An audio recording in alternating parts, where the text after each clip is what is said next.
रासायनिक खतांच्या व कीटकनाशकांच्या अतिवापरामुळे जमिनींचे आरोग्य बिघडले। यावर फक्त एकच उपाय, ऊर्जित शाश्वत जीवाणू समृद्ध सेंद्रिय खत।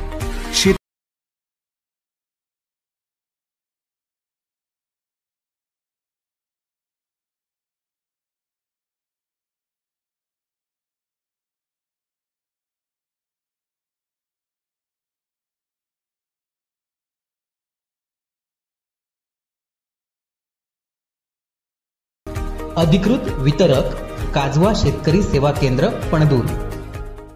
शिक्षण मंत्री दीपक केसरकर यांनी तिलारी धरणाला भेट देऊन धरणातील वाढतं पाणी विसर्ग तसंच नदीनं धोक्याची पातळी ओलांडली आहे याचा आढावा घेतला। यामुळे नदीकाठच्या गावांना कुठल्याही प्रकारची हानी पोहोचू नये याची काळजी घ्या, आवश्यक यंत्रणा सज्ज ठेवा अशा सूचना जलसंपदा विभाग कार्यकारी अभियंता विनायक जाधव यांना दिल्या। तसंच आवश्यक माहिती घेतली आहे। दोडामार्ग तालुक्यातील तिलारी धरणातील पाणी विसर्ग सुरू झालाय, त्यामुळे या भागातील परिस्थिती जाणून घेण्यासाठी सावंतवाडी विधानसभा आमदार शालेय शिक्षण मंत्री दीपक केसरकर यांनी तिलारी धरणातील पाणी विसर्ग इथल्या धरणाला तसंच मुख्य धरणाच्या ठिकाणी भेट दिली आहे।